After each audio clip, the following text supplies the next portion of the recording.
আমি হরে কৃষ্ণ দেবনাথ ওরফে প্রদীপনাথ আসাম লঙ্কা এজারবাড়ি থেকে বাবা অমৃত কথা বলার চেষ্টা করব। আজ আমার তৃতীয় দিন। নিত্যলীলা প্রবিষ্ট ওম বিষ্ণুপাদ শ্রী শ্রী স্বামী শিবানন্দ গোস্বামী মহারাজের শ্রীচরণে আমার কোটি কোটি দণ্ডবত প্রণাম। আমার দাদা দিদি ভক্ত সকলের চরণেও আমার ভূমিষ্ঠ দণ্ডবত প্রণাম। গতকাল 2 সেপ্টেম্বরে স্বামীজি আমরা দুই ভাইকে দীক্ষা দেওয়ার উদ্দেশ্যে ঠাকুরঘরের বারান্দায় দীক্ষার পূর্ণ প্রস্তুতি সহ আসনে বসছিলাম। এমন সময় স্বামীজি বললেন, তোমাদেরকে একটা প্রশ্ন জিজ্ঞাসা করব, ঠিকভাবে উত্তর দিও। আমরা সবাই মানুষ, মানুষের যে কোনো মুহূর্তে ভুল হতে পারে। চলার পথে আমার কোনো ভুল দেখলে বলবে কিনা?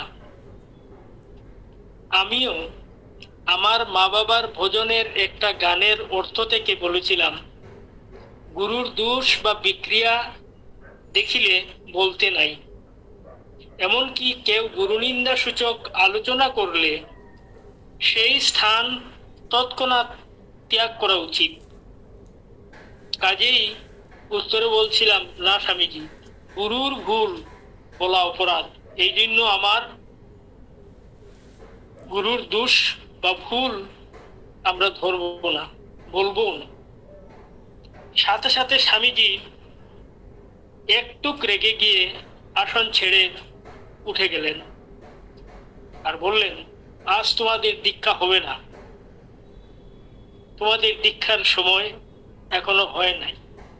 ইতিমধ্যে আমার পিতৃদেব এসে গভীর আগ্রহে স্বামীজিকে জিজ্ঞাসা করলেন, এদের দীক্ষা হয়ে গেছে তো? স্বামীজি বললেন, এদের দীক্ষার ক্ষণ উপস্থিত না হলে আমি কি করে দীক্ষা দেব? যে কোনো জিনিস চাইলেই পাওয়া বা দেওয়া যায় না, সময়ের ডাক আসলেই হয়ে যাবে। পিতৃদেব শুধু বলছিলেন, এদেরকে কৃপা থেকে বঞ্চিত করবেন না, ইহাই আপনার চরণে আমার বিনীত প্রার্থনা। এবার স্বামীজি 4 দিন থেকে পরে চলে গেলেন। 1968 সনের পৌষ মাসের শেষ সপ্তাহে আবার স্বামীজি পদতুলা রাখলেন। খুব আনন্দ মনে হেসে হেসে বললেন, মকর সংক্রান্তির প্রভাতে হরে কৃষ্ণ ও মদন গোপালের দীক্ষা হবে। আমরা সকলে খুব আনন্দিত হলাম।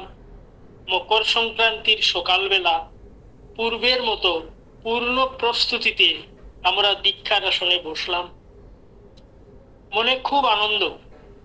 স্বামীজি নিজেই বলেছেন এবার দীক্ষা দিবেন। স্বামীজি আসনে বসেই আবার সেই আগের প্রশ্নটা তুললেন। এমন ভাবে তুললেন, একবার মদনের দিকে একবার আমার দিকে ভালো করে তাকিয়ে ধীরে ধীরে বললেন, আমরা মানুষ, আমরা কেহই দোষ করতে চাই না, কিন্তু অজান্তে যদি কোনো দোষ বা ভুল হয় আর আমাদের নজরে আসে, তখন সংশোধন করা সম্ভব। এখন আমার কোনো ভুল বা দোষ যদি তোমাদের চোখে ভাসে, তখন আমাকে বলবে কি না? আমি মনে মনে ভাবলাম, না বললে আগের মতো দীক্ষা হবে না, আর হা বলাই ভালো। আসলে আমার জ্ঞান বুদ্ধি খুব কম ছিল, কিছু বুঝতে পারতাম না, কিন্তু পাওয়াটা ভালো করে বুঝতাম। আমরা যে দীক্ষা পাবো এই জিনিসটা বুঝতাম। এবার একটু জোর গলায় বললাম, হ্যাঁ স্বামীজি, দোষ দেখলে বলবো। ঠিক, এখন তোমাদের দীক্ষা হয়ে যাবে। দোষ দেখলে না বললে শুদ্ধ করা সম্ভব হয় না। ভুল শুদ্ধ করা জীবন গঠনের মূল চাবিকাঠি। আমার ভুল দেখলে তোমরা বলবে, আর তোমাদের ভুল দেখলে আমি বলবো। সমস্ত জীবন আমরা উভয়ে উভয়ের চলা বলা বিভিন্ন আচরণ নিষ্ঠা সহ দেখব, যাতে শুদ্ধ করতে পারি। তারপর আমাদের দীক্ষা হয়ে গেল। দীক্ষার শেষে সবাইকে আমরা দুই ভাইয়ে প্রণাম করলাম। এমনিতে প্রত্যেক মকর সংক্রান্তিতে বাড়ির গুরুজন সকল, এমনকি গ্রামের বয়োজ্যেষ্ঠ সকলকে সবাই প্রণাম করার প্রথা আছে। সব বাড়িতেই সংক্রান্তির বিভিন্ন ধরনের পিঠা তৈরি হতো, এবারও তৈরি হয়েছে। আমরা সব রকমের পিঠা খেলাম, কিন্তু স্বামীজি একটাও পিঠা নিলেন না। আমার মা বারবার প্রার্থনা করা সত্ত্বেও কিছুই নিলেন না, শুধু বললেন, এগুলো আমার অভ্যাস নেই, আমি অন্যান্য দিনের মতোই প্রসাদ পাব। তখন স্বামীজির খাদ্য ছিল ঈষৎ নরম অন্ন, জলের মতো পাতলা মুগ ডাল, আর যে কোনো একটা সিদ্ধ বা পাতা বাটা। গ্রামে বিভিন্ন রকমের পাতা পাওয়া যেত, আজও পাতা পাওয়া যায়, আর গ্রামের মানুষের তৃপ্তি সহকারে সেবা করেন। বিভিন্ন বাড়িতে গেলে মানুষ স্বামীজিকে কি খাওয়াবে এই নিয়ে ব্যস্ত হয়ে পড়তো, কিন্তু স্বামীজি কিছুই খেতেন না। একটা অদ্ভুত জীবন পদ্ধতিতে স্বামীজি দৈনন্দিন জীবনের দিনগুলি কাটাতেন। তারপর এ যাত্রায়ও গুরু বাবা চলে গেলেন। আবার 1969 সনের আষাঢ় মাসে গুরুদেব বাবা পদার্পণ করলেন। এবার আসলো একাদশী। আগের দিন স্বামীজি বললেন, আগামীকাল রোগী বা ভক্ত যেই আসুক বলবে স্বামীজির সাক্ষাৎ পাওয়া যাবে না। পরের দিন বিকাল থেকে সাক্ষাৎ পাওয়া যাবে। একাদশীর দিনে আমার সাথে কেউ কথা বলবে না, আর আমার সামনে আসারও চেষ্টা করবে না। সকালবেলা এক কেটলি জল দিবে। আমাদের বাড়ির পাশে একটা প্রাইমারি স্কুল আছে, ঘরটা ভাঙ্গা জরাজীর্ণ অবস্থা। গ্রীষ্মের বন্ধ থাকায় ওই দিনটা স্কুলেই কাটানোর সিদ্ধান্ত নিলেন। পরের দিন গুরুদেবের সাথে আমরা পালন করেছিলাম। আমার মা বাবাও একাদশী ব্রত রাখতেন, অন্যের পরিবর্তে অনুকল্প বিকল্প আহার গ্রহণ করতেন, কিন্তু স্বামীজি জল ছাড়া কিছুই নিলেন না। সমস্ত দিন শুধু মালা জপে জপে কাটিয়ে দিলেন, নীরবে নিস্তব্ধ অবস্থায়।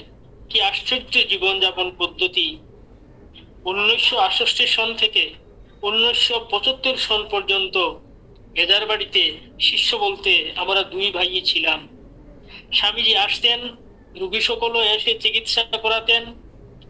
এছাড়া কোনো উল্লেখযোগ্য ঘটনা 1975 সন পর্যন্ত আমার জানা নেই।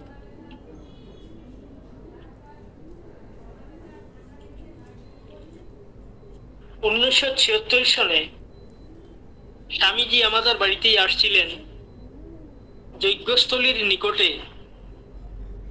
শ্রদ্ধেয় রবি দাদার বড় ভাই স্বর্গীয় তরণীকান্ত দাস, উনার বাড়িতে স্বামীজির থাকার ব্যবস্থা করেছিলেন। যজ্ঞ পরিচালনা কমিটির তিনিও সক্রিয় সদস্য ছিলেন। এই যজ্ঞের মূল আহ্বায়ক স্বর্গীয় সারদা চক্রবর্তী ছিলেন। উনার সর্বাঙ্গীন প্রচেষ্টায় ও কায়িক পরিশ্রমে বৃহৎ যজ্ঞ অনুষ্ঠানটা অনুষ্ঠিত হয়েছিল। আজ অব্দি এমন বিশাল যজ্ঞ আর যার বাড়িতে অনুষ্ঠিত হয় নাই। মূল শ্রোতা ছিলেন আমাদের পরমারাধ্য গুরুদেব শ্রী শ্রী স্বামী শিবানন্দ বাবা। আজ আমি এখানেই শেষ করছি। ধন্যবাদ, প্রণাম। বিষ্ণু ওম বিষ্ণুপাদ শ্রী স্বামী শিবানন্দ গোস্বামী মহারাজের চরণে আমার কোটি কোটি দণ্ডবোধ প্রণাম। গুরু ভাই বোন দাদা দিদি ভক্ত সকলের চরণে আমার ভূমিষ্ঠ দণ্ডবোধ প্রণাম। গতকাল 3 সেপ্টেম্বরে এজার বাড়িতে একটা বিশাল যজ্ঞ অনুষ্ঠিত হওয়ার কথা বলছিলাম। এই যজ্ঞের নাম ছিল গোবর্ধন যজ্ঞ। এই গোবর্ধন যজ্ঞ সারদা চক্রবর্তীর একক প্রচেষ্টাতে শুরু হয়েছিল। একটা বিশাল যজ্ঞের আয়োজন হওয়াতে অঞ্চলের সকলেই দায়িত্ব নিয়েছিলেন। 3টি মৃন্ময় প্রতিমা তৈরি করা হয়েছিল। একজন গোবর্ধনধারী শ্রীকৃষ্ণ, একজন গৌরাঙ্গ মহাপ্রভু, আরেকজন মূর্তি নামটা আমার স্মরণে আসছে না। গোবর্ধনধারী শ্রীকৃষ্ণ ও গৌরাঙ্গ মহাপ্রভুর মূর্তি যজ্ঞ শেষে আমাদের বাড়ির ঠাকুরঘরে রাখা হয়েছিল আর পূজিত হচ্ছিলেন। দুর্ভাগ্য 2017 গৌরাঙ্গ মহাপ্রভুর মৃন্ময় মূর্তিটি ভেঙে গেছে, কিন্তু শ্রীকৃষ্ণের মূর্তি আজ অব্দি সুরক্ষিত অবস্থায় পূজিত হচ্ছেন। এই মূর্তিটি দেখতে আজ পর্যন্ত লোক আসেন। এই যজ্ঞে ভূতা ছিলেন আমাদের স্বামী শিবানন্দ গুরু বাবা। 1976 সনে যজ্ঞ আরম্ভ হওয়ার সময় গুরু বাবা আমাদের বাড়িতেই পদধূলা রাখছিলেন। যজ্ঞস্থলের নিকটে শ্রদ্ধেয় রবি দাদার বড় ভাই স্বর্গীয় তরুণী দাদার বাড়িতে স্বামীজি থাকবার ব্যবস্থা করা হয়েছিল। এই মহা আয়োজনে 3 দিন মানুষের অবিরত স্রোত চলছিল, প্রসাদেরও ব্যবস্থা ছিল। এদের বাড়ি কম বৃষ্টি হওয়া অঞ্চল। যজ্ঞের শেষে এমন ভাবে প্রচন্ড শিলাবৃষ্টি হয়ে যজ্ঞের প্রভাব লোকমুখে আলোচিত হয়েছিল। শিবানন্দ ডাক্তার সন্ন্যাসী সাধু তারপর থেকে মনে ঈশ্বরের রূপ বলে ভাবতে লাগলেন। সমগ্র নোয়াগাঁও জেলাতে ও নোয়াগাঁও সংলগ্ন কার্বি আংলং, ডিমাহাসাও এসব অঞ্চলেও এই যজ্ঞের জন্য গুরু বাবার পরিচিতি বাড়ল। যজ্ঞের পরে 10 বাবার কাছে দীক্ষিত হয়েছিলেন। আমাদের পরিবারে লোকসংখ্যা বৃদ্ধি হয়ে প্রায় 18 জনের মতো হয়ে গেছিল। তখন কুঠারও কিছু অভাব ছিল। গুরু বাবা থাকতে একটু কষ্ট হতো। যজ্ঞের পরে মামনি সহ 2-3 বার আমাদের বাড়িতে গুরু বাবা এসেছিলেন। তারপর থেকে কুলমনির বাড়িতেই শেষ ভ্রমণ অব্দি ছিলেন। একবার রবিদার বাড়িতেও ছিলেন। 1993 সনে গুরু বাবা বলেছিলেন, দরং জেলার উরাং থেকে গায়ত্রী নামক অসমিয়া একটি মেয়ে 4-5 বছর থেকে চিঠি লিখছে ওর বাড়িতে যাওয়ার। এখন তোমার ছোট বোন শান্তনারও ওরাংই বিয়ে হয়েছে, কাজে তুমি গৌহাটিতে আসো। পরে গৌহাটি হতে বাসে আমরা ওরাং চলে যাব। প্রথমে গুরুয়ার বাড়িতে থাকবো, পরে পাকড়ি বাড়ি তুমি বোনের বাড়ি থেকে আসবো। তারিখ ঠিক হলো। শান্তনার বাড়িতেও জানানো হলো। তখন শান্তনার বাড়ি আর আমাদের বাড়িতেও ল্যান্ডলাইন টেলিফোন সংযোগ হয়েছিল। মনে নেই, নির্দিষ্ট তারিখে আমি গৌহাটি গিয়ে বাইদার বাড়িতে ছিলাম। পরদিন গুরু বাবা, ভাদর, আমি, আমার ছোট মেয়ে শিরূপা এবং কুলমনির মেয়ে লাকি সহ আমরা বাসে উঠলাম। 10টায় পৌঁছেছি। গুরু বাবা বললেন, সুইটি নামক একটি বড় মিষ্টির দোকানে যে যাহা খেতে চায় তোমাদেরকে। তারপর গায়ত্রী বড়ুয়ার বাড়িতে গিয়ে বলো গুরু বাবা 5-6 জন লোক সহ এসেছেন, তুমি গিয়ে তোমার বাড়িতে আনার ব্যবস্থা করো। সুইটি মিষ্টান্ন ভান্ডারের সামনেই ছিল গায়ত্রী বড়ুয়ার বাড়ি। আমি ধীরে ধীরে গিয়ে বাড়িতে ঢুকলাম। রাজবাড়ির মতো অনেক ঘর, বিশাল বাড়ি, কিন্তু লোক একজনও দেখলাম না। ফুল বাগানে একটি ছেলেকে দেখে বাগানে ঢুকে বসাতে, এই বাড়িতে কি এই বললো বড় দাদা আছেন, একটু ডেকে দাও। সে গিয়ে ডাকলো। আমাকে বলবেন আমি বললাম, এটা কি গায়ত্রী বড়ুয়ার বাড়ি? বললো হ্যাঁ। তবে গায়ত্রীর সাথে তোমার কি কথা? এই গায়ত্রী আমাদের গুরুদেবকে আজকে আসতে নিমন্ত্রণ দিয়েছিল। কেন নিমন্ত্রণ করবে? তাছাড়া আমরা কিছুই জানি না। ঠিক আছে, এখন চলে যাও, রাত্র 8টার পরে এসো। গায়ত্রী এখন একটা ইন্টারভিউ দিতে তেজপুর চলে গিয়েছে। আমি বললাম, গুরু বারাণসী থেকে এসেছেন, এখন থাকবেন কোথায়? কি বলছো? আমি তোমাদের থাকার ব্যবস্থা করতে হবে? তো ভীষণ ভাবে চেপে গিয়ে আমাকে মারার মতো ভাব হওয়াতে কোনো মতে বাড়ি থেকে বেরিয়ে এলাম। অপমানে, লজ্জায় আর কান্নায় আমি ভেঙে পড়লাম। ভাবছি গুরু বাবাকে এখন কি বলবো। আমি মিষ্টির দোকান পাওয়ার আগেই গুরু বাবা বেরিয়ে এসে হেসে হেসে বললেন, বেত্রী নিতে আসবে না তো, এই জন্যই তোমাকে আমার সাথে আনা। রিক্সা ডাকো, শান্তনার বাড়িতে যাই।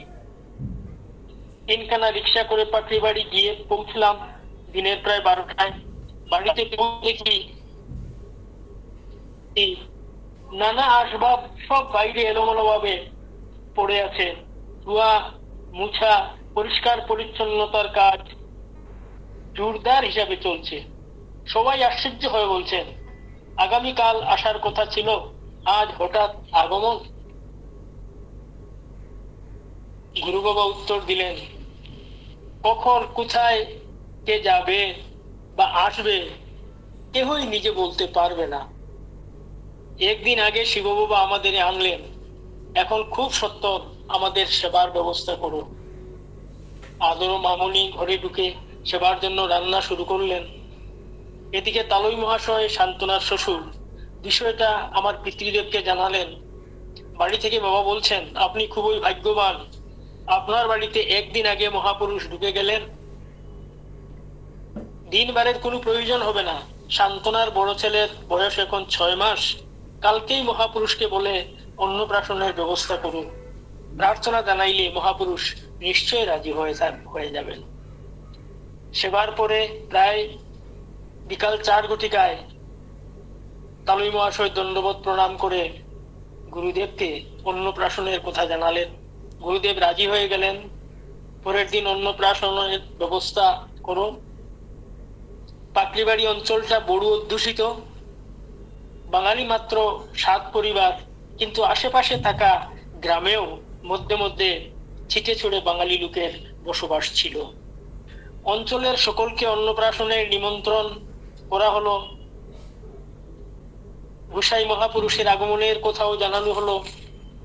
বাজার খরচ রাত্রির মধ্যে হয়ে গেল। হঠাৎ সন্ধ্যার পরে রাত্র প্রায় 7:30টায় গায়ত্রী বড়ুয়া ওর ছোট ভাই সহ কারে এসে উপস্থিত।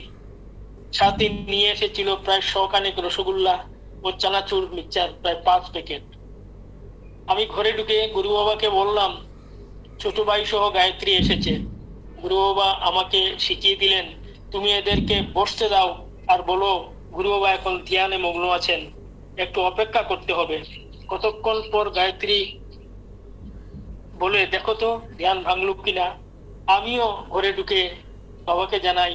বাবা বলেন, আরো একটু বসুক। এইভাবে প্রায় 1.25 ঘন্টার মতো কেটে গেল। আবার যখন গিয়ে বললাম, গুরুদেব বললেন, গিয়ে বলো আমি আসছি। আমি ওদের বলতে না বলতেই গুরু বাবা সামনে গিয়ে ইংরেজিতে বললেন, আমি তোমাদের সম্মুখে আসতে এত বিলম্ব হওয়ার জন্য আমি অপরাধী, ক্ষমা প্রার্থী বলে মাটিতে লম্বা হয়ে দণ্ডবোধ করে পড়ে রইলেন।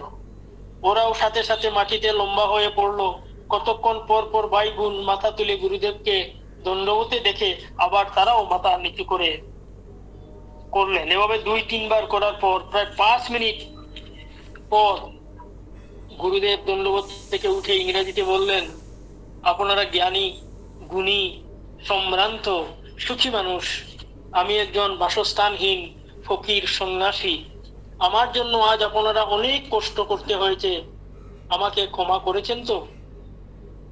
তারাও ভাই বোন দুজনেই ক্ষমা প্রার্থনা করলেন। গুরুদেব বললেন, আপনারা মিছামিছি দরকার ছাড়া ক্ষমা চাইতেছেন। আপনাদের কোনো দোষ আমি দেখছি না। আসল দোষ হলো যে ব্যক্তি আমার ঠিকানাটা আপনাদেরকে দিয়েছেন ঠিকানা পাওয়ার জন্য আজ 4 বৎসর থেকে আমাকে আপনার বাড়িতে আসার জন্য আহ্বান জানাইতেছেন।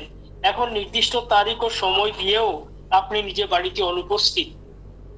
আজ যদি এই বাড়িটা এখানে না থাকতো, তাহলে সঙ্গী সাথী জিনিসপত্র নিয়ে আমি কি চরম দুর্গতিতে পড়তাম ভেবে দেখেছেন? ওরাও প্রভু সীমাহীন ভুলের ক্ষমা চেয়ে উদ্ধার করুন বলে ক্ষমা প্রার্থনা করলো। গুরুদেব বললেন, কোনো কারণে মেচের কাঠি থেকে রহস্যের মাধ্যমে যদি ঘরে আগুন লেগে যায়, তাহলে ক্ষমা চাইলে কি নিভবে?